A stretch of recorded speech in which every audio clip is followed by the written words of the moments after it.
श्री विशाखान्वितांश्चः ओम नीलाचल निवासाय नित्याय परमात्मने बलभद्रं सुभद्रभ्यं जगन्नाथाय ते नमः। ओम कृष्णाय वासुदेवाय हरये परमात्मने प्रणतक्लेशनाशाय गोविन्दाय नमो नमः। ओम वासुदेव परामख वासुदेव परावेदः वासुदेव परं युगा वासुदेव परा क्रिया वासुदेवो परं ज्ञानम् वासुदेव परं तपः वासुदेव परं धर्मः वासुदेव परा गतिः। ओम कं करोति वाचलं पंगुं लंघयते गिरिं यत्कृपातमहं वन्दे परमानन्दो माधवम्। ओम नमः धर्माय महते नमः कृष्णाय वेधसे ब्राह्मणेभ्यो नमस्कृत्यं धर्मान् वक्ष्ये सनातनम्। ओम नारायणं नमस्कृत्यं नरं चैव नरोत्तमं देवीं सरस्वतीं व्यासं ततो जयमुदीरयेत्।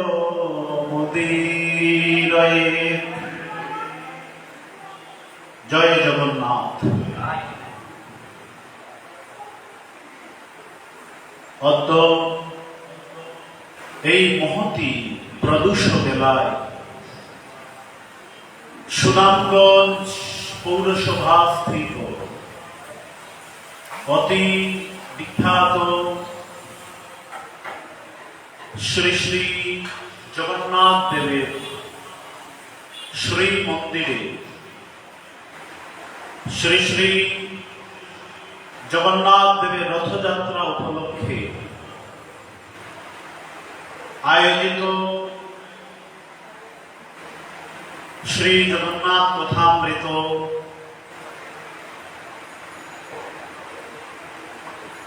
পাঠের আজকে তৃতীয় দিবস।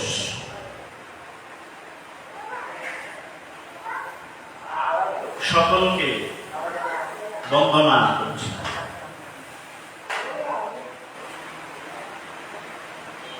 শ্রীমদ্ ভাগবত বলছেন দুর্লভম মানুষের জন্ম, মনুষ্য জন্ম অত্যন্ত দুর্লভ।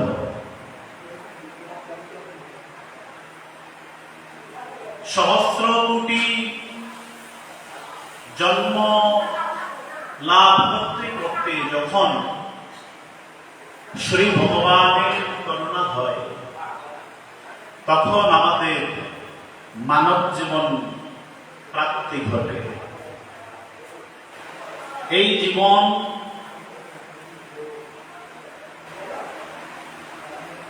আমরা যে কোনো ভাবে কাটিয়ে দিতে পারি, এরকম স্বতন্ত্রতা, এরকম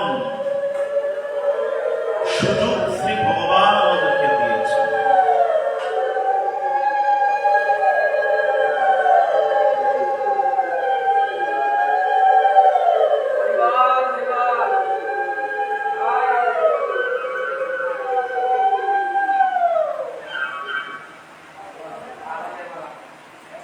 এটা আমাদের পরম সৌভাগ্য।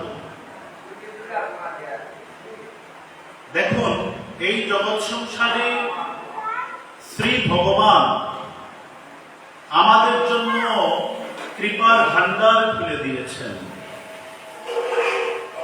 এই কলিযুগে, এই কলিযুগটা হচ্ছে আমাদের জন্য অত্যন্ত সৌভাগ্যের যুগ। এমনিতে তো অধর্ম, আবার অপরদিকে সৌভাগ্য। কেননা এই কলিযুগে শ্রী ভগবান ভক্তদেরকে অপার করুণা করে চলেছেন, অপার করুণা ধারা বরিশন করছেন ভক্তগণের উপর। যে ভক্তবান শরণাগত হয় তাকে তিনি কখনো ফিরিয়ে দেন না। আমরা যে মানব জীবন লাভ করেছি, আমরা যদি আমাদের নিজেদের দিকে, আমাদের পরিবারের দিকে, আমাদের সমাজের দিকে তাকাই, তাহলে দেখব সমস্ত জায়গায় কলি প্রভাবে এবং মানুষের পারস্পরিক আচার আচরণে বর্তমান সময়ে একটা বিদ্বেষ, তারপরে সেই জায়গা থেকে আবার হিংসা, দ্বন্দ্ব, অহংকার, একটা অশান্তি আছে সব জায়গাতেই। সেই জায়গা থেকে নিষ্কৃতি লাভের জন্য, সেই জায়গা থেকে আমাদের জীবনকে অমৃতময় করার জন্যই শ্রী ভগবান করুণা করে এই রথযাত্রা করেছে। এই রথযাত্রার তাৎপর্য অপার। আমাদের এই জীবন, আমাদের এই মানব দেহ, আমাদের এই জীবন যাত্রার সঙ্গে এই রথযাত্রার পুরোপুরি সাদৃশ্য আছে। পুরী ধামের যে রথ নির্মাণ হয় 206টি কাঠের টুকরা দিয়ে, আমাদের মানব দেহ 206টি হাত দিয়ে তৈরি। এই রথ কখন সচল হয়? যখন জগন্নাথ মহাপ্রভু সেই রথের মধ্যে আরূঢ় হন। একটা দেহ তখনই জীবন লাভ করে যখন পরমাত্মা সেই দেহ অধিষ্ঠান করেন। আবার উল্টো রথ করে যখন জগন্নাথ দেব রথ থেকে নেমে যাবেন, সঙ্গে সঙ্গে সেই রথের ব্যবহারও বন্ধ হয়ে যায়। এক রথ দ্বিতীয়বার ব্যবহার হয় না পুরী ধামে। এটা আমাদের মানব জীবনের সঙ্গে কতটুকু দেখুন, যে যখন পরমাত্মা দেহ থেকে চলে যাবেন তৎক্ষণাৎ এই দেহের অবসান হয়ে যাবে। আমরা যে জীবাত্মা, আমরা তো জীবাত্মা, আমাদের এই দেহে থাকার আর কোনো সুযোগ থাকবে না। যখন পরমাত্মা দেহ ছেড়ে চলে যাবেন, মৃত্যু তখনই হয় একটা দেহের, যখন পরমাত্মা দেহ থেকে চলে যান। এর আগে মৃত্যু হয় না। ঠিক তেমনি এই রথযাত্রায় তাৎপর্য আমরা অত্যন্ত সরল ভাবে আমরা যখন অনুধাবন করি, আমাদের জীবনটাই পরমাত্মার জন্য, আমাদের জীবনটাই শ্রী ভগবানের জন্য। শ্রী ভগবান করুণা করে আমাদেরকে কি করেছেন? জীবন দান করেছেন। আবার এই যে দেহটা, এই দেহটাও কিন্তু তার ইচ্ছাতেই চালিত হয়। দেহ রথ এই সৃষ্টির জন্য, এই সৃষ্টি লীলার জন্য, এই সৃষ্টি কার্যের নিমিত্ত আমাদের এই রথ চলছে। শ্রী ভগবান গীতাতেও বলেছেন, ঈশ্বর সর্বভূতানাং হৃদয়েষু অর্জুন তিষ্ঠতি ভ্রাময়ন সর্বভূতানি যন্ত্রারূঢ়ানি মায়য়া। অর্জুন, আমি সবার হৃদয়েষে অবস্থান করে সকলকে যন্ত্রারূঢ় পুত্তলিকার ন্যায় জগৎ সংসারে পরিভ্রমণ করাই। পুতুল কি করে? সেই পুতুল এর নেপথ্যে একজন থাকেন, তিনি যেভাবে পুতুলকে নাচান পুতুল ঠিক সেইভাবেই নাচে। আমরাও কিন্তু সেইভাবেই নাচছি।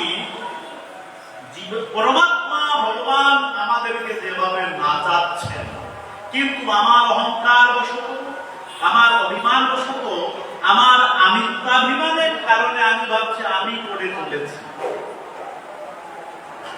এই যে এখানে কথাগুলো বলছি, এটা আমার আমিত্বাভিমান থাকতে পারে যে আমি বলছি, আমি পাঠ করছি, আপনারা শ্রবণ করছেন, আমিত্বাভিমান থাকবে আমি শ্রবণ করেছি। বস্তুত সবই পরমাত্মা ভগবানের ইচ্ছা, তিনি পড়িয়ে নিচ্ছেন আমাদের। এজন্যে আমাদের প্রত্যেকের জীবন হওয়া উচিত তার জন্যে। এই যেহেতু সেন্ট্রাল রথযাত্রা হয় পুরী ধামে, তা সমগ্র বিশ্বের রথযাত্রা বা জগন্নাথ মন্দিরের আদর্শ স্থান হচ্ছেন পুরী ধাম জগন্নাথ দেবের মন্দির। রথযাত্রা যখন হয় তখন কোন কোন জায়গায় আপনা আপনি রথ থেমে যায়, আপনা আপনি রথ থেমে যায় জগন্নাথ মহাপ্রভুর ইচ্ছাতে। ঠিক তেমনি আমাদের এই দেহরত কোন জায়গায় যে থেমে যাবে আমরা কিন্তু জানি, সবকিছু তিনি জানেন। এজন্যে এই জগৎ সংসারে আমার বলতেই কিছু নেই। এই রথযাত্রার তাৎপর্যে আমরা বুঝতে পারি যে আমার বলতেই কিছু নেই। যা কিছু সব তার জন্যই। তাই আগে বলেছিলাম যে কলি যুগ প্রভাবে স্বাভাবিক আমাদের জীবন, আমাদের পারিপার্শ্বিকতা বিষাদময়, দুঃখময়, যন্ত্রণাময়। সর্বত্র একটা অভাব, একটা শূন্যতা। দেখবেন যখন প্রবল খরা দেয় তখন কিন্তু জল শূন্যতা দেখা দেয়, জলের জন্য হাহাকার সৃষ্টি হয়। ঠিক তেমনি এই জগৎ সংসারে বর্তমানে একটা, ওই যে বললাম যে বিদ্বেষপূর্ণ আচরণ, স্বার্থপর আচরণ, এগুলোর কারণে একটা খরা দেখা দিয়েছে। সেই খরাটা কিসের? সেই খরাটা হচ্ছে প্রেমের খরা। এই জগৎ সংসারে আজ প্রেমের বড় অভাব। এই প্রেম সিঞ্চন পরেই কিন্তু আমাদের যে হৃদয়ের যে জ্বালা, হৃদয়ের যে যন্ত্রণা, হৃদয়ের যে পাপ, সেটা একমাত্র নিবারণ হতে পারে প্রেমের সিঞ্চনে। যে প্রেমের সিঞ্চনটা এই কলি যুগে সূচনা করেছেন জগন্নাথ মহাপ্রভু। পরবর্তীতে আসলেন কি? কলি যুগ ধুরন্ধর নদিয়া পুরন্দর শ্রীমান মহাপ্রভু গৌরসুন্দর। শ্রীমান মহাপ্রভু গৌরসুন্দর, তার পূর্বেই তো জগন্নাথ দেব অধিষ্ঠিত হয়েছেন, কিন্তু মূলত সেই প্রেমের রসটাকে সিঞ্চন করেছেন জগন্নাথ দেবকে ইঙ্গিত করে, জগন্নাথ দেবকে মাধ্যম করে শ্রীমান মহাপ্রভু গৌরসুন্দর। এই প্রেমের অভাব, এই জগৎ সংসারে অস্ত্র দিয়ে যা করা যায় না তা কিন্তু হৃদয়ের প্রেম দিয়ে করা যায়। শ্রীমান মহাপ্রভু গৌরসুন্দর কলিযুগে অস্ত্র ধারণ করেন নাই, তিনি প্রেমের বন্যায় জগৎকে ভাসিয়ে দিয়েছেন, প্রেম সিঞ্চন করে গিয়েছেন, প্রেম দিয়ে গিয়েছেন জগৎকে।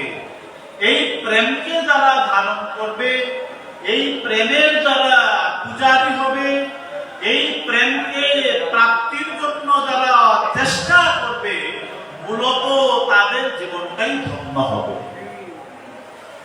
মূলত তাদের জীবনটাই ধন্য হবে। জগন্নাথ মহাপ্রভুর যে বিগ্রহ আমরা দেখি অসম্পূর্ণ, অনেকে বলে পুরা জগন্নাথ, টুটা, কেউ বলে বিকলাঙ্গ, আরো বিভিন্ন জন বিভিন্ন কথা বলে। আবার কেউ কেউ আছে বলে গর্ভবতী মহিলাদেরকে বলে তোরা জগন্নাথকে দেখিস না, পরে আবার কি হবে, ওইরকম টুটা হয়ে সন্তান জন্ম নেবে। সম্পূর্ণ ভুল, কুসংস্কার। ভগবানকে দর্শন করলে আমাদের এই মানব জীবনটাই ধন্য হয়ে যায়।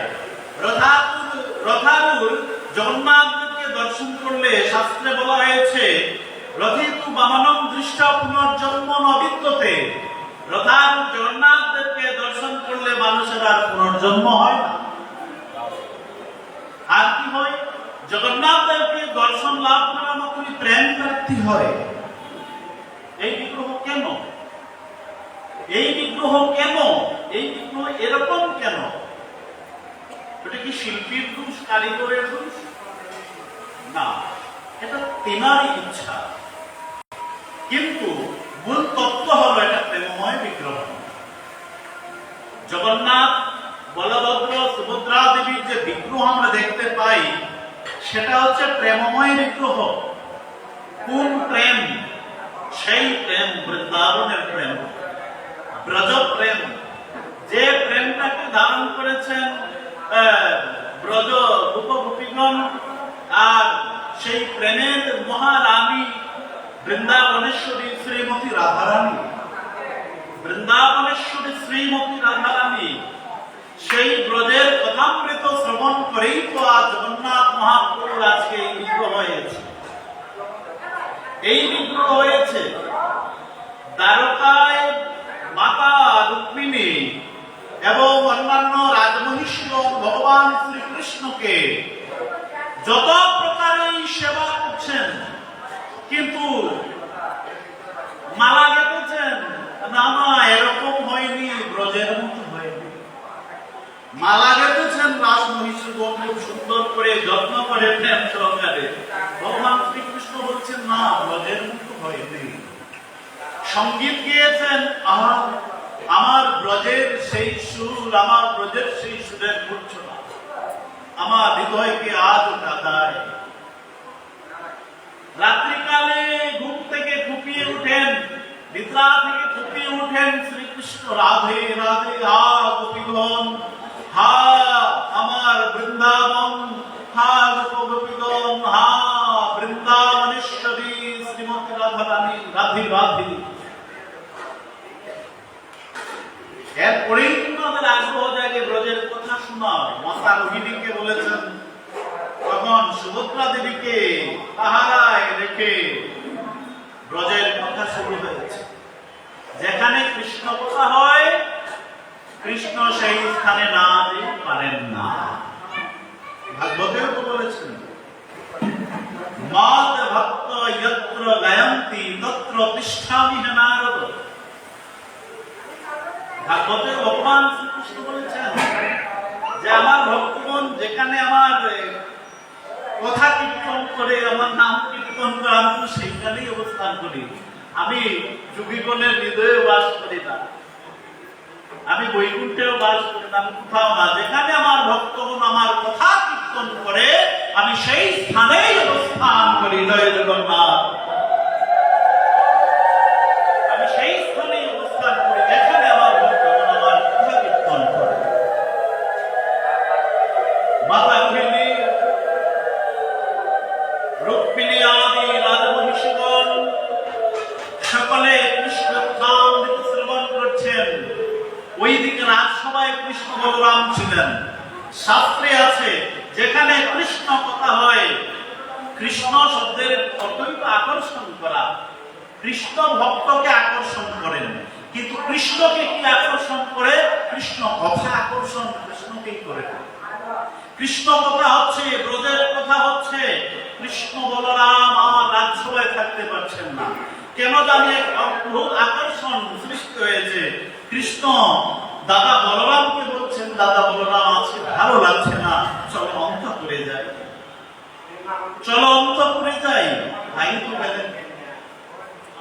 যাওয়ার পরে সুভদ্রা দেবী ব্রজের কথা শুনে রাসলীলার পাঠ করছিলেন। রাসলীলায় একবার বৃন্দাবনেশ্বরী শ্রীমতী রাধা রানীর মান উৎপন্ন হয়। মান করে শ্রীমতী রাধা রানী চলে গেলেন।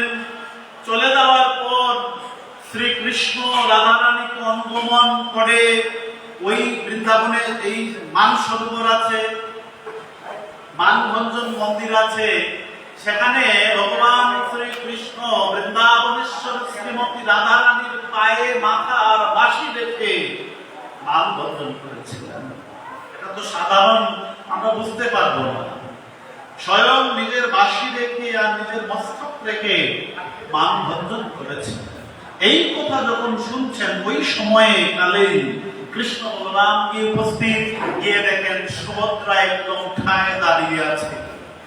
সুভদ্রা প্রকৃতিস্থ, ব্রজের কথা কৃষ্ণ কথামৃত শ্রবণ করার ফলে সুভদ্রা দেবী অপ্রকৃতিস্থ হয়ে গেছেন, দশম দশা প্রাপ্ত হয়েছেন, মহাভাব প্রাপ্ত হয়েছেন। সঙ্গে সঙ্গে কৃষ্ণ বলরাম মহাভাব প্রাপ্ত হলে একটা দশা আছে, সেই দশায় চক্ষুগুলো বিস্ফারিত হয়ে যায়, হস্ত পদগুলো দেহের মধ্যে ঢুকে যায়। এই এক অপূর্ব প্রেমময় মূর্তি তারা ধারণ করে না। ওই সময় স্থানে উপস্থিত হলেন দেবর্ষি নারদ। দেবর্ষি নারদ সেই প্রেমময় প্রেম বিগলিত সেই মূর্তি বিগ্রহত্রয় দর্শন করে প্রেমানন্দে নৃত্য করতে লাগলেন। হঠাৎ করে সেই নৃত্যের সংস্কারের নারদ মুনির সেই কীর্তনের শব্দে তাদের প্রকৃতি ফিরে ওনারা প্রকৃতিস্থ হলেন। নারদ কবি, হে প্রভু, যে বিগ্রহ দর্শন করলাম আমার এই হৃদয়ে তৃপ্ত হয়ে গিয়েছে। তারপর নারদ চিন্তা করে না, এই বিগ্রহ আমার প্রেমময় বিগ্রহ, জগৎবাসী দেখবে না প্রভু? হ্যাঁ, আমি কলিতে এই রূপ ধারণ করে ভক্তগণকে করুণা করব, ভক্তগণকে করুণা করব। তাই তো এই রূপ ধরেছেন জগন্নাথ দেব। টুটানন, বিকলাঙ্গনন, এটা প্রেমময় প্রেম ধন বিগ্রহ। জগন্নাথ দেবের কাছে শুধু এই জগতের জিনিস চাইলে হবে না। এই জগতের যত ঐশ্বর্য আছে, এই জগতের যত ধন আছে, অর্থ আছে, বিষয় আছে, স্বার্থ আছে, সমস্ত কিছু একত্রিত করলেও প্রেমের এক বিন্দুর সমান হবে না। তাই গৌরব, প্রেমের একটি বিন্দুরও সমান হবে না। তাই আমরা স্বয়ং বিচার করে নেব জগন্নাথ দেবের কাছে কি চাইব, জাগতিক জিনিস, ধন, অর্থ, বিষয় লাভ, নাকি প্রেমের এক কণিকা। নিজেরা বিচার করব, নিজেরা বিচার করে নেব আমরা কি চাই। প্রেম চাইলে অবশ্যই আমরা প্রেম পাব। জগন্নাথ দেব কাউকে ফেরান না। আবার দেখুন, শ্রী ভগবান চারটি জায়গায় চারটি লীলা করছেন। পাওয়া যায় বদ্রীনাথই প্রভু স্নান করেন, দ্বারকায় সাজসজ্জা করেন, আর পুরী ধামে ভোজন করেন, রামেশ্বরমে বিশ্রাম করেন। এরকম পাওয়া যায়। পুরী ধাম হচ্ছে ভোজনের জায়গা। কেন ভোজন করছেন? তার মূলে রয়েছেন জগন্মাতা মা দুর্গা। জগন্মাতা মা দুর্গা এই জগৎ সংসারে কিন্তু মহাপ্রসাদের প্রচলন ছিল না। মহাপ্রসাদ শব্দটিও কিন্তু প্রচলন করেছেন মহাপ্রভু গৌর সুন্দর। জয় গৌর। আগে বলা তো ভূত, আগে কিন্তু ভূত বলা, ভূত খাবে, ভূত পাবে, ভূত দেব, এরকম বলা হতো। কিন্তু মহাপ্রসাদ শব্দটি প্রচলন করেছেন কলি পাবনাবতার শ্রীমন মহাপ্রভু গৌর সুন্দর। ভূত বলা হতো। সে প্রসাদের প্রচলনটা ছিল না। এক বৈকুণ্ঠে মাতা লক্ষ্মী দেবী ভগবান শ্রী নারায়ণকে 56 বেতন দিতেন, 56 ভোগ দিতেন। একবার নারদ মুনি মাতা লক্ষ্মী দেবীকে সন্তুষ্ট করে একটু কিঞ্চিত মহাপ্রসাদ পেয়েছিলেন। সেই মহাপ্রসাদ পেয়ে আনন্দে নৃত্য করতে করতে কৈলাসে আসলেন। মহাদেব শিব শম্ভু বললেন, এত প্রসন্নতার কারণ কি? বললেন, আজ মহাপ্রসাদ পেয়েছি। হঠাৎ করে নারদ মুনির আঙ্গুলের ফাঁকে থেকে একটু কণিকা রয়েছে। মহাদেব সেই কণিকা প্রসাদটুকু গ্রহণ করলেন নিজে এবং এমন নৃত্য শুরু করলেন, কেঁপে উঠল সমগ্র ত্রিভুবন। মাতা দুর্গা তিনি ভাবলেন, কি ব্যাপার, এরকম তাণ্ডব নৃত্য কেন? আনন্দের তাণ্ডব নৃত্য শুরু করে দিয়েছেন মহাদেব। কেন? মহাপ্রসাদ পেয়েছেন। এই কথা শোনা মাত্র যখন মাতা দুর্গা দেবী ক্রোধান্বিতা হলেন যে আমি আপনার অর্ধাঙ্গিনী, আমাকে রেখে আপনি মহাপ্রসাদ পেয়েছেন, এটা তো উচিত হয়নি আপনার। সেই ক্রোধ নিবারণ করার জন্য তিনিও এমন ক্রোধান্বিত হয়েছেন। মাতা প্রকৃতি, তিনি হচ্ছেন পরমা প্রকৃতি। তখন সমগ্র সৃষ্টিতে একটা আন্দোলন সৃষ্টি হলো। তখন দেবগণ গেলেন বৈকুণ্ঠে ভগবানের কাছে, উপায় নেই, মাথাকে শান্ত করতে হবে। বাবা ভোলানাথকে শান্ত করেন মা, আর আজ মা নিজেই মুক্ত হয়ে গিয়েছেন, এখন রক্ষা নেই। স্বয়ং গরুর পৃষ্ঠে আরোহণ করে ভগবান শ্রী নারায়ণ আসলেন।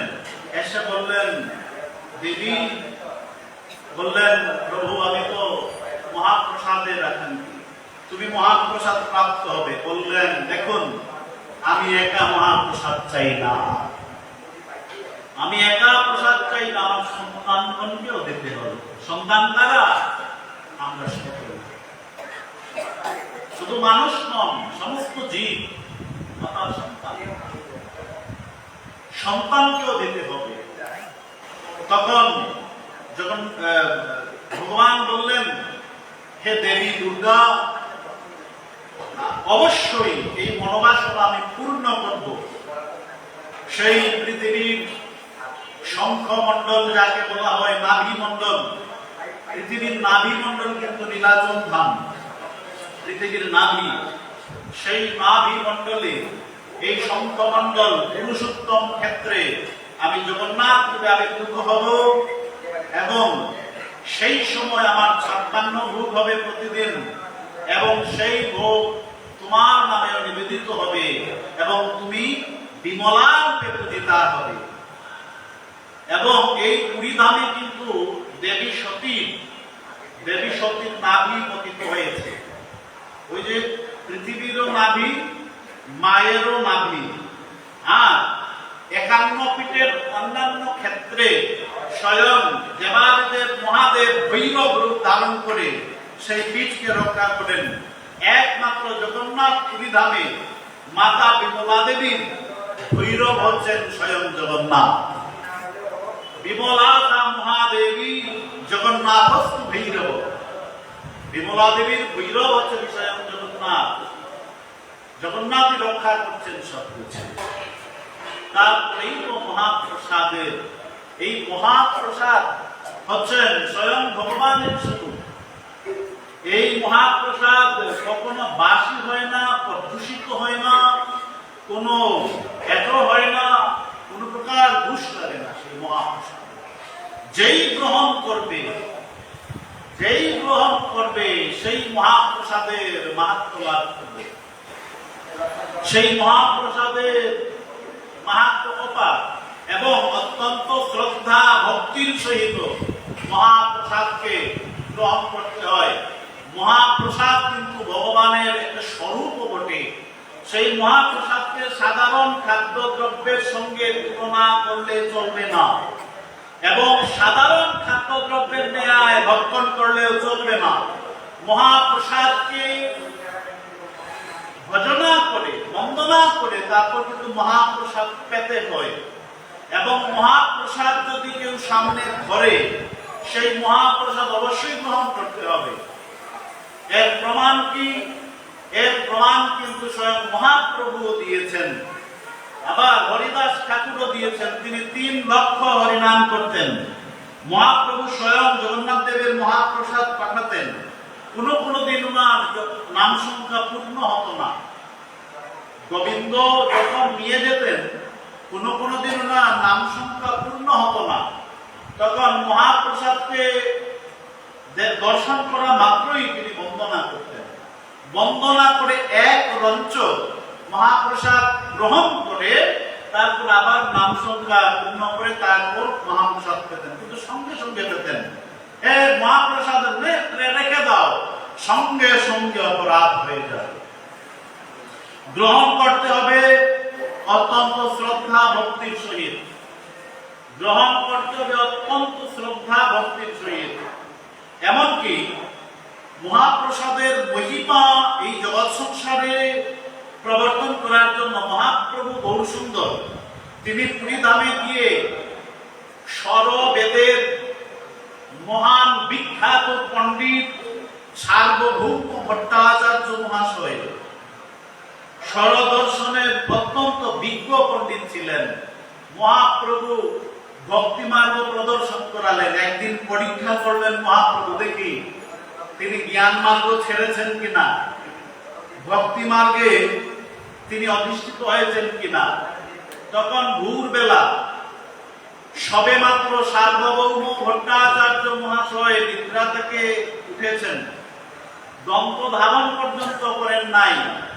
মহাপ্রভু মহাপ্রসাদ নিয়েই ধরেছেন সার্বভৌম ভট্টাচার্যের সম্মুখে। আজকে পরীক্ষা হয়ে যাবে, দেখি। সঙ্গে সঙ্গে সার্বভৌম ভট্টাচার্য কি করেছেন?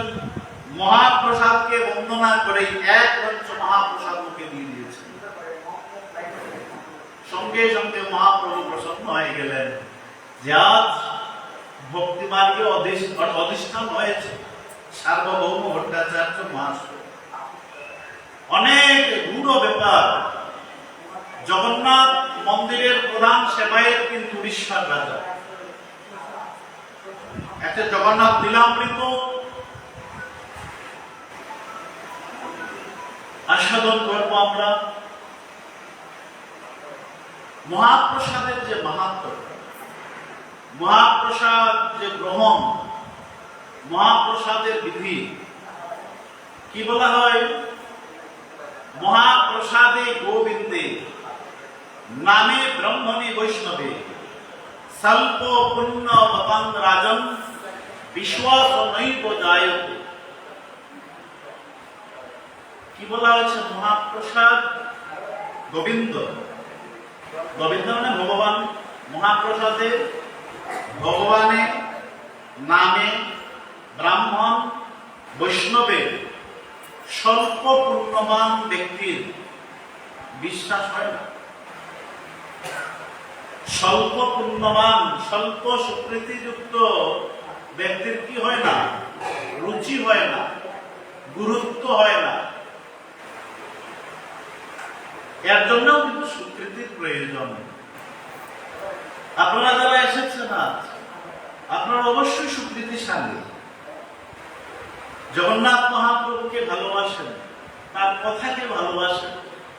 এজন্যই তো এই বৃষ্টি আবহাওয়া উপেক্ষা করে আপনারা এসেছেন। রুচি আছে এবং মহাপ্রসাদও সেই রূপে গ্রহণ করেন। আমাদের সবার জানা উচিত এবং অন্যকেও সেটা জানানো উচিত। অন্যকেও সেটা জানানো উচিত। আমরা যেন কদাপি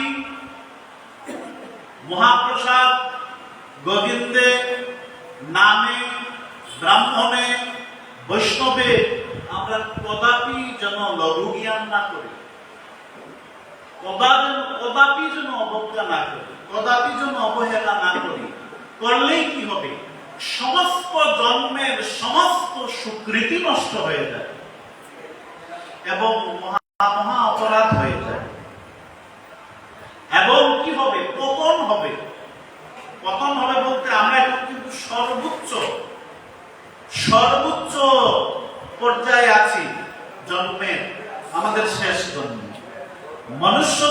শেষ জন্ম বলা যায়। এই জন্মে যদি মানুষ নিজেকে উদ্ধার করতে সমর্থ না হয়, তখন তার কি হয়? ডিভিশন হয়, অধঃপতন হয়। অধঃপতন হয়।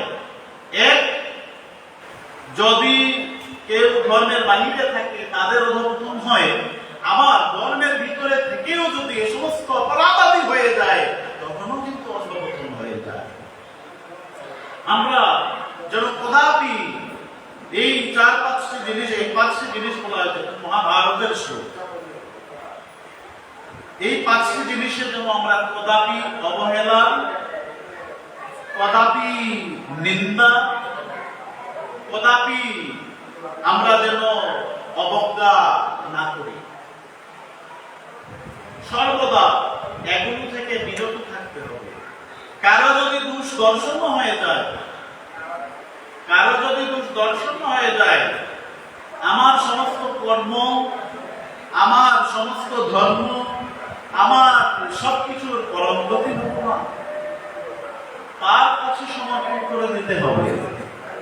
এরকম শিক্ষাই ভগবান দিয়েছেন গীতা ভাগবত। তো দেখুন, মহাপ্রসাদের অবজ্ঞা হয়ে গিয়েছিল উড়িষ্যার রাজা, যিনি জগন্নাথ দেবের প্রধান সেবক। সেই রাজন কি করেছেন, একদিন পাশা খেলায় পাশা খেলছিলেন, ক্রীড়া করছিলেন। ওই সময় একজন মন্দিরের সেবক জগন্নাথ দেবের মহাপ্রসাদ নিয়ে এসেছেন।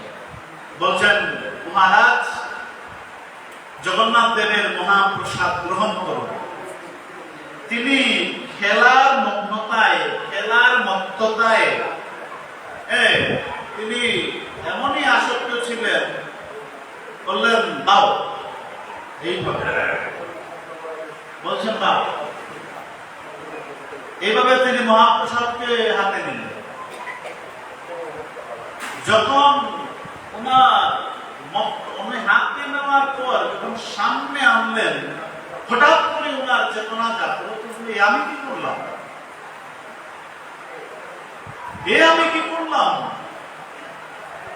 জগতের নাথ মহাপ্রভু জগন্নাথের মহাপ্রসাদ আমি বাম হস্ত দ্বারা গ্রহণ করলাম।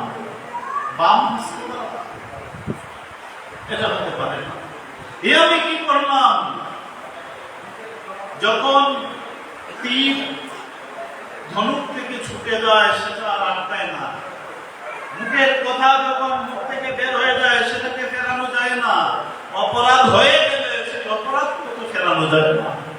আমি আজ মহাপ্রসাদের অপরাধী হয়ে গেলাম। আমি কি করব? কি করতে পারি? আমি কি করতে পারি? তিনি একদম এমন ভাবে অনুতপ্ত হলেন, এমন ভাবে ওনার হৃদয়ের মধ্যে গ্লানির তৈরি হলো যে তিনি নিজেকে আর ক্ষমা করতে পারছেন না। কি করি, কি করি, কি করি? সমস্ত রাত, ওই দিন রাত্রে ওনার নিদ্রা আসেনি। আর জগন্নাথ দেবের চরণ কমলে বারংবার ক্ষমা যাচনা করছেন, প্রভু জগন্নাথ, আমি কি করলাম? এটা আমি কি করলাম? আপনার মহাপ্রসাদকে আমি অমর্যাদা করে ফেলেছি। পরের দিবসে রাজসভায় মন্ত্রীকে বলছেন, মন্ত্রী, আমার স্বয়ংপক্ষে কিছুদিন যাবৎ ভূতের উপদ্রব সৃষ্টি হয়েছে। ভূতের উপদ্রব সৃষ্টি হয়েছে। কিরকম ভূত? যে মধ্যরাত্রে দেখা যায় একটি হাত, ভূত তার হাত বাড়িয়ে দেয়, আমাকে ডাকে। বলছে নেই, তাই নাকি? তখন মন্ত্রী মহোদয় সেনাপতিকে আদেশ করলেন, সেনাপতি, আপনি যথাযথ মীমাংসা করুন। মহাদেবের স্বয়ংপক্ষে ভূতের উপদ্রব, আপনি সেই উপদ্রব নিবারণ করুন। তখন সেনাপতি বললেন, ঠিক আছে। ওই দিন রাত্রে সেনাপতি বললেন, মহারাজ, আপনি নিশ্চিন্ত থাকুন, আজ আমি নিজে আপনার স্বয়ংপক্ষকে পাহারা দেব। যদি কোনো ভূত আসে, আমি কি করব? আমি তার অবশ্যই নিবারণ করে দেব, তাকে আমি অবশ্যই তাড়িয়ে দেব। তার উপর আমি নিজেই আক্রমণ করব। তখন মধ্যরাত্র সেনাপতি দেখতে পেলেন ঠিকই একটা লোমযুক্ত একটি হাত এইরকম ভাবে মহারাজের স্বয়ংবরে প্রবেশ করেছে। সেই হাত দর্শন করা মাত্রই সেনাপতি নিজের ক্ষুরধার তরবারি দিয়ে একদম এক টুকে হাতটা কেটে ফেললেন। তখন সেনাপতি হাতটি নিয়ে অত্যন্ত প্রসন্ন চিত্তে বলছেন, মহারাজ মহারাজ আপনি কোথায়? আমি ভূতের হাত কেটে ফেলেছি। তখন হঠাৎ করে সেনাপতি দেখতে পেলেন মেঝের মধ্যে পড়ে মহারাজ ছটফট করছেন আর রক্তের ধারা হয়ে যাচ্ছে। কি ব্যাপার? গিয়ে দেখেন সেনাপতি মহারাজের হাতটাই কেটে ফেলেছে। সেই যে ভূত আর কোন ভূত না, স্বয়ং মহারাজের হাত ছিল। মহারাজ একই হলো, একই ঘটনা। সেনাপতি তুমি চিন্তা করো না, আমি আজ জগন্নাথ দেবের অপরাধী। আমার এই হাত দ্বারা আমি জগন্নাথ দেবের মহাপ্রসাদকে গ্রহণ করেছিলাম, বাম হস্ত দ্বারা গ্রহণ করে আমি মহাপ্রসাদের অমর্যাদা করেছিলাম। তাই যাতে আর কোনদিন আমি যাতে এই মর্যাদা হানি না করি, তাই নিজেই আজ নিজেকে শাস্তি দিলাম। এই ভূতের উপদ্রব কিছুই ছিল না, আমি বানিয়ে বলেছিলাম। নিজে তো আর নিজের হাত কাটতে পারবো না, তাই আমি এই নাটক করেছি। আজ আমি নিজেকে শাস্তি দিয়েছি। এই হাতের কি হবে? এই হাতটাকে মাটিতে পুঁতে দাও। কোথায় পুঁতলেন? জগন্নাথ দেবের যে বাগান, জগন্নাথ বল্লভ নাম, সেই জগন্নাথ দেবের বাগানের মধ্যে সেই হস্তটিকে পুঁতে ফেললেন। জগন্নাথ দেব তো অন্তর্যামী, তিনি কি জানেন না সব কিছু তার নয়ন গোচরে? এই অনন্ত কোটি বিশ্ব ব্রহ্মাণ্ডের যা কিছু সব কিছু তার নয়নের গোচরের মধ্যে। দেখেছেন তার চক্ষুগুলো বিস্ফারিত, পলক নেই চোখের মধ্যে। সব কিছু জগন্নাথ দেবের নয়নের গোচরে। মানুষের অন্তর বাহির কে কিরকম, সব কিছু কার কিরকম ভাব, কার কিরকম আরতি, সব কিছু মহাপ্রভু জগন্নাথের নয়ন গোচরে। তিনি কি জানেন না? তার সেবক, তার প্রধান সেবক এরকম ত্যাগ করেছেন, মহাপ্রসাদের মর্যাদা, মহাপ্রসাদের মর্যাদা হানির এরকম প্রায়শ্চিত্ত করেছেন। তার কি অজানা? কিছুদিন পর দেখা গেল মহারাজ এর হাত, কর্তনকৃত হাত যেখানে পুঁতে রাখা হয়েছিল, সেই স্থানে একটি বৃক্ষের উৎপন্ন হলো। আর সেই বৃক্ষটি ছিল পুষ্প বৃক্ষ। সেই পুষ্প বৃক্ষ থেকে কিছুদিন পরে এত সুন্দর, এত সুন্দর, এত সুন্দর সৌরভ সুবাস বের হলো যে সমস্ত বাগানকে মোহিত করে ফেলল। এবং জগন্নাথ মন্দিরের কিন্তু নিয়ম করা আছে, কোন পুষ্প, কোন ফল, কোন সবজি, কোন ভোগ হবে, সেটা তো নিয়ম করা। এটা নতুন পুষ্প, সেই পুষ্পের নাম দেওয়া হলো দয়না পুষ্প। সেই দয়না পুষ্প তালিকায় ছিল না। কিন্তু জগন্নাথ দেব কি করেন? জগন্নাথ দেব সেই পুষ্পের সৌরভে তিনি স্বয়ং ছুটে আসেন প্রতিদিন এই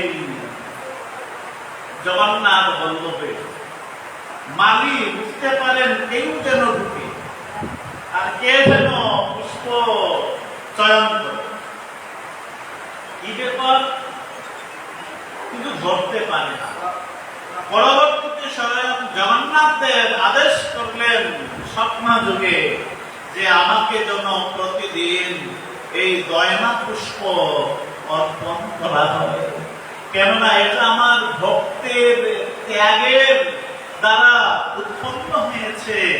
আমি আমার ভক্তকে ভালোবাসি, আমি পরম ভক্ত বৎসল। ভগবান কিন্তু পরম ভক্ত বৎসল। জগন্নাথ দেব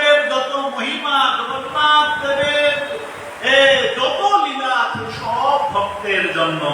যারা যারাই জগন্নাথ দেবের ভক্তি করেছে, এমনকি যে কোনো ধর্মের মানুষই হোক, যারাই জগন্নাথ দেবকে ভক্তি করেছে, তাদের হৃদয়ের প্রেম অর্থ নিবেদন করেছে জগন্নাথ দেবের প্রতি, জগন্নাথ দেব সবার উপরেই কৃপা পরিশোধ করেছেন।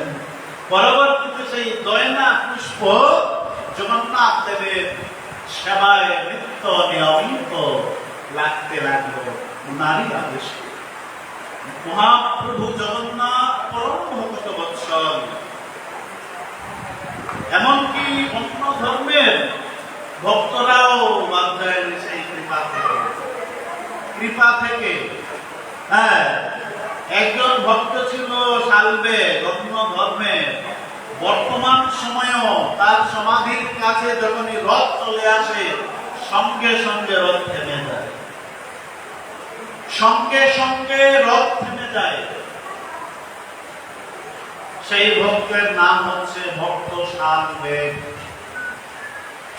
ভক্ত শালবেগ, উনার মাতা ছিলেন সনাতনী উড়িষ্যাবাসী, জগন্নাথ দেবের পরম ভক্ত ছিলেন। একটা কথা মনে রাখবেন, সন্তান কিন্তু মায়ের গুণ পায় বেশি। মায়েরা যদি গর্ভকালীন সময়ে বেশি বেশি ভক্তির আচার আচরণ করেন, সেই সন্তান অবশ্যই সুসন্তান হবে, ভক্ত সন্তান হবে। মা যদি ভক্ত হন, বিশেষ করে মায়ের প্রভাবটা বেশি করে, মায়ের জঠরেই তো সন্তানের বাস। সেই মাতা জগন্নাথের ভক্ত ছিলেন। তিনি অন্য ধর্মে ওনাকে জোর করে, তখন মানসিংহের আমল ছিল, ওই সময়ে যুদ্ধে দুর্গ থেকে উনাকে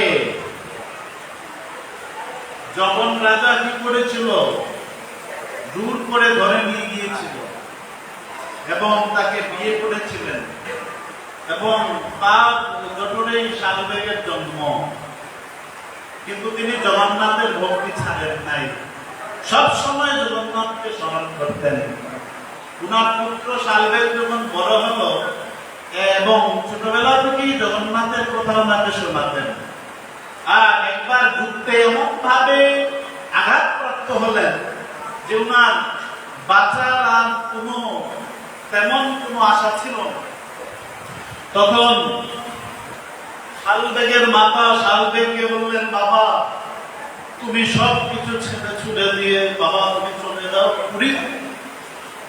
পুরী ধামে চলে যাও, সেখানে জগন্নাথ দেবের আশ্রয় গ্রহণ করো, শরণ গ্রহণ করো, বাবা তোমার অবশ্যই কল্যাণ হবে, তুমি অবশ্যই সুস্থ হয়ে যাবে। মহাপ্রভু জগন্নাথ কাউকে ফিরিয়ে দেন না, এটা আমার বিশ্বাস। ভক্ত শালবেগ অর্থাৎ সেই শালবেগ চলে আসলেন পুরী ধামে, জগন্নাথ দেবের চরণ কমলে আশ্রয় গ্রহণ করলেন, শরণ গ্রহণ করলেন, প্রার্থনা করলেন নাম অসুস্থতার নিবারণের জন্য। দেখা গেল অলৌকিক ভাবে যার বাঁচার কোন আশা ছিল না, এমন ভাবে আহত হয়েছিলেন অস্ত্র দ্বারা, বাঁচার আশা ছেড়ে দিয়েছিলেন বৈদ্য, কিন্তু অলৌকিক ভাবে তিনি জগন্নাথ মহাপ্রভুর কৃপায় সুস্থ হয়ে গেলেন। সুস্থ হওয়ার পরেই তিনি জগন্নাথ দেবের ভক্ত হয়ে গেলেন। উনার কুল, উনার পরিবার, উনার আত্মীয় স্বজন সবাই ওনাকে মানা করলো যে এরকম এই আচরণ করো না, বিধর্মী আচরণ করো না, বিধর্মী হয় না। তখন তিনি কারো কথা গ্রাহ্য করেন নাই, সব ছেড়ে দিয়ে দেখুন ত্যাগ দিতে হয়, যে ভক্তি করবে তাকে ত্যাগ দিতে হবে। তিনি সব কিছু ছেড়ে দিয়েছেন, দিয়ে পুরী ধামে বাস করতে লাগলেন। অন্য ধর্মের কেউ যদি আসে জগন্নাথ মূল মন্দিরে কিন্তু প্রবেশের অধিকার নেই। তিনি প্রতিদিন পতিত পাবন বিগ্রহকে দর্শন করতেন, জগন্নাথ দেবকে স্তব করতেন এবং পদ লিখতেন, জগন্নাথ দেবের উদ্দেশ্যে পদ। প্রতিদিন কিন্তু জগন্নাথ দেবের মন্দিরে দেবদাসীগণ কীর্তন করে অর্থাৎ সঙ্গীত শ্রবণ করায় জগন্নাথ দেবকে এবং নৃত্য প্রদর্শন করে। জগন্নাথ দেব স্বয়ং আদেশ করলেন যে আমার ভক্ত শালবেগের পথ যেন আমার সম্মুখে গাওয়া হয়। দেখুন প্রভুর কি করুণা, ভক্ত নিজের আরতি দিয়ে লিখেছে এবং সে নিজের গাইতেন। জগন্নাথদেব আদেশ করে দিলেন ওইখানে আমার এই ভক্ত শালবেগ বাস করে, সেই শালবেগের রচিত পথ যেন আমার সম্মুখে গাওয়া হয়, এতে আমার প্রীতি হবে। এরপর সেই শালবেগের পথ সংগ্রহ করে গাওয়া হয়। এইরকম সমগ্র জীবন তিনি জগন্নাথ মহাপ্রভুর ভক্তিতে কাটিয়ে দিলেন। আর প্রতি বছর রথযাত্রায় রথের মধ্যে রথারূঢ় জগন্নাথ মহাপ্রভুকে ভক্ত শালবেগ দর্শন করতেন আর নিজেকে তৃপ্ত করতেন। ভক্ত শালবেগের কুটিরের নিকটে আসলেই রথ থেমে যেত। পরবর্তীতে তিনি যখন মৃত্যুবরণ করলেন, মৃত্যুবরণ করার পর ওনার সমাধিটা গুন্ডিচা মন্দির আর জগন্নাথ মন্দিরের যে রাস্তা, সেই রাস্তার ঠিক পাশেই করা হয়। আর জগন্নাথ দেবের রথ যখনই সমাধির কাছে এসে যায় স্বয়ং আত্মা থেমে যায়। কেন? ওনার ভক্তকে দর্শন দিবেন বলে, ভক্তকে কৃপা করবেন বলে তিনি এমন করুণাময়। তো এই করুণাময় ভগবানের শরণ আমরা কেন নিব না? এই পরম করুণাময় পরম প্রেমময় বিগ্রহ কেন আমরা দর্শন করব না? প্রেমময় মহাপ্রভু জগন্নাথের কেন আমরা স্মরণ মনন কীর্তন সবসময় করব না? আমরা যেন প্রভুর শরণাগত হই, আমরা যেন সর্বদা তার সঙ্গে যুক্ত থাকি। তিনি ভক্তের হৃদয়টাকেই দর্শন করেন বেশি। ভগবান ভক্তের বাহিরটা কিরকম দেখেন না, কে চুটপুট পড়লো আর কে মালা তিলক দিল ভগবান দেখেন না। মালা তিলক তো অবশ্যই এটা আমাদের ভজনের অঙ্গ, কিন্তু কেউ যদি গোপন ভাবে, অনেক কাছে গোপন ভাবে করে তার হৃদয়টাকে সে শুদ্ধ করে, হৃদয়ের মধ্যে প্রেম ধারণ করে, তারাও কিন্তু কৃপা করতে পারে। এজন্য ভগবান ভক্তকে দর্শন করেন কোথায়? ভক্তের ভাবে। এটা প্রমাণও আছে, এটা প্রমাণও আছে। স্বয়ং ভগবান বলেছেন ভাবগ্রাহী জনার্দন আমি মূর্খ বদতি বিষ্ণায় বীর বদতি বিষ্ণবে উভয়স্তু সমপন্যাম ভাবগ্রাহী জনার্দন। যে ভাব দ্বারা ভগবানকে তার হৃদয়ের আরতি জানায়, তার হৃদয়ের প্রার্থনা জানায়, সেই প্রার্থনাকে ভগবান অবশ্যই গ্রহণ করেন। তাই আমরা যেন এই যে আমি আগে বললাম খরা, এখন খরা সৃষ্টি হয়েছে। কিসের খরা? প্রেমের খরা। প্রেম ভক্তির খরার সৃষ্টি হচ্ছে দিন তো দিন। সেই প্রেম ভক্তির খরায় এখানে রথযাত্রায় বৃষ্টি হয়, বৃষ্টি হয় না? এবার হয়তো বা খরা ছিল সুনামগঞ্জে, অন্যান্য জায়গায় হয়েছে। সেই খরাটা কিসের প্রতি? প্রেমের। প্রেমের আমাদেরকে জানান দিচ্ছেন যে প্রেমের খরা সৃষ্টি হচ্ছে চতুর্দিকে। এর জন্য প্রেম বর্ষণ করো, হৃদয়ের মধ্যে প্রেম বর্ষণ করো, সেই প্রেমের বর্ষণে নিজেকে স্নাত করো। দেখবে সর্ব জায়গাতেই জগন্নাথ দর্শন হবে, সর্ব জায়গাতেই ভগবত দর্শন হবে, সর্ব জায়গাতেই আনন্দ লাভ করবে। আমাদের মানুষের এত বা সর্বদিকের এত ছোটাছুটি কেন? অভাবে, কিসের অভাব? শান্তি আর আনন্দের অভাবে, আর সুখের অভাবে। তাই সুখ শান্তি আনন্দ এগুলিরই তো অভাব মানুষের। এর জন্যই তো মানুষ এত পরিশ্রম করে এই সুখ শান্তি আনন্দ সব কিছু লাভ হবে শ্রী ভগবানের চরণ কমলে, শ্রী ভগবানের প্রেমে ভক্তিতে লাভ হবে। তাই আমরা যে যেখানেই থাকি, গৃহে থাকি বা বনে থাকি, গৃহে থাকি বা বনে থাকি, যেখানেই থাকি, ভগবানের সঙ্গে যেন যুগযুক্ত থাকি, ভগবানের সঙ্গে যেন ভক্তি সম্বন্ধ স্থাপন করি। সম্বন্ধ লইয়া বলে কৃষ্ণ তারে নাহিতে যে আর সব মরেও কেমন। যারা ভগবানের সঙ্গে সম্বন্ধ স্থাপন করবে না, তাদের জন্মটাও বৃথা, মৃত্যুটাও বৃথা। কেননা মৃত্যুর পর তারা নিশ্চিত অধোগতি লাভ করে, পরাগতি হয় না। এজন্য আমরা সংসারে থাকি, গৃহে থাকি, ব্যবসা ক্ষেত্রে থাকি, চাকরি ক্ষেত্রে থাকি, যেখানেই থাকি না কেন আমরা যেন ভগবানের সঙ্গে সম্বন্ধ স্থাপন করেছি। যারা শুধু গৃহত্যাগ করে সাধু হয়ে চলে যায় তারাই ভগবানের কৃপা পাবে তা নয়, সবাই পাবে। জগন্নাথ লীলামৃতে দেখা যায় বেশিরভাগ গৃহস্থ ভক্তরাই করুণা লাভ করেছে, করুণা লাভ করেছে। আরেকটা কথা, দম্ভ দিয়ে ভগবানকে লাভ করে, দম্ভ দিয়ে অহংকার হয়ে ধারণ করে কখনো। আমাদের সবার অহংকার আছে, কেউ অস্বীকার করতে পারবে না আমার অহংকার নেই। এটা আমরা প্রকৃতিগত ভাবে পাই। অষ্ট প্রকৃতির মধ্যে একটি হচ্ছে অহংকার, অষ্ট প্রকৃতির মধ্যে একটি হচ্ছে অহংকার।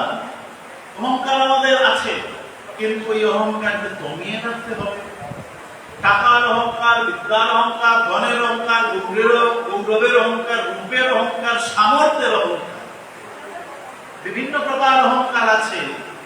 অহংকার দ্বারা ভগবানকে কখনো লাভ করা যায় না। ছোট্ট করে একটা লীলামৃত বলে দেই জগন্নাথ দেবের।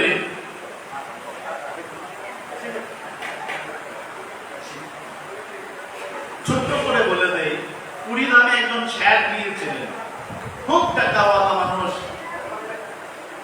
গিয়ে বলছে অহংকারের সহিত যে কি দেব জগন্নাথ দেবকে, বলুন তো বসাচ্ছে বড় ভুট্টা দিয়েছে প্রতিদিন দেওয়ার মতো, এটা আমি দেব।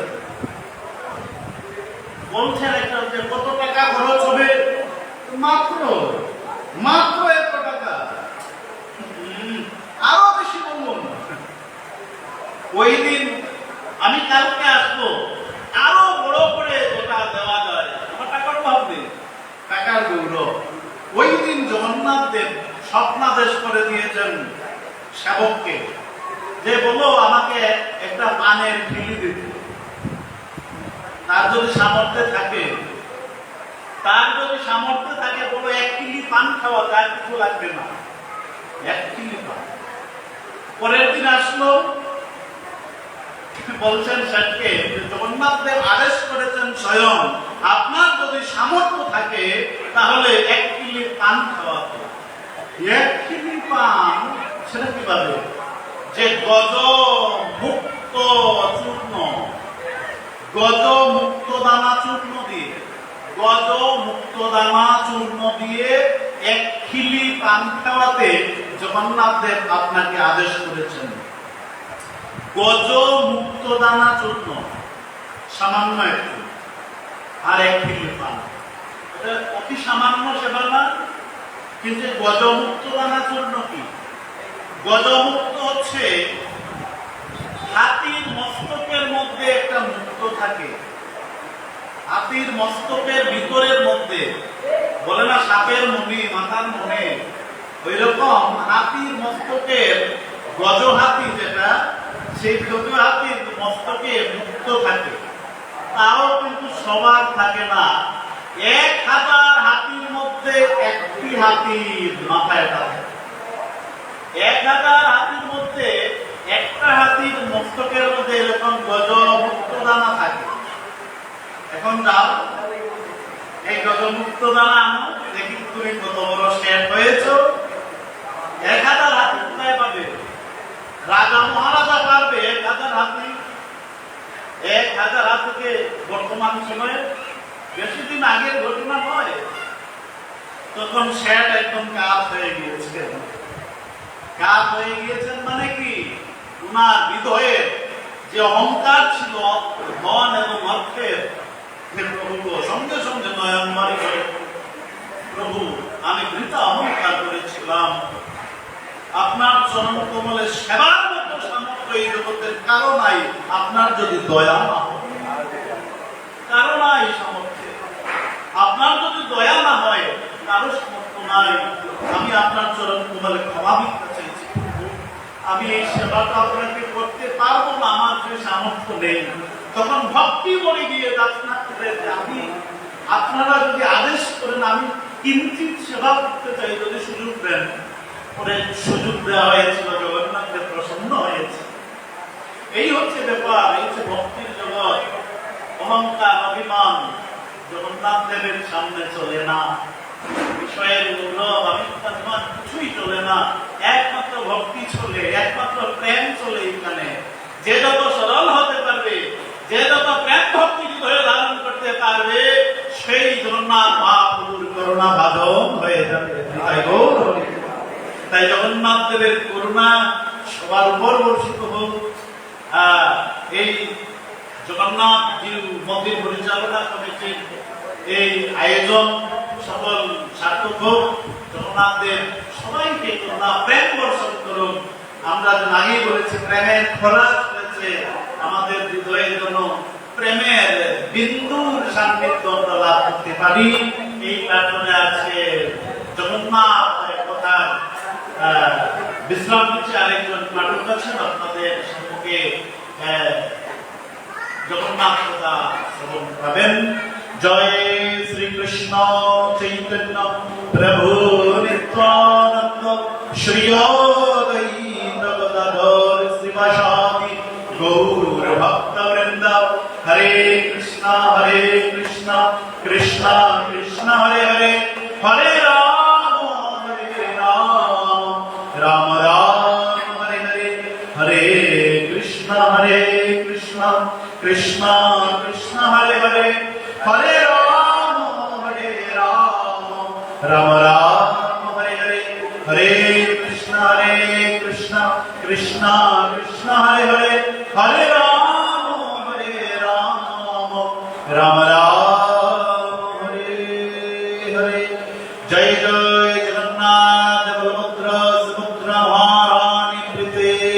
बोल हरि बोल, बोलिए प्रेम से कहो श्री राधे कृष्ण, बोलिए प्रभु निताई चैतन्य अद्वैत श्री राधा रानी की जय। जय जगन्नाथ।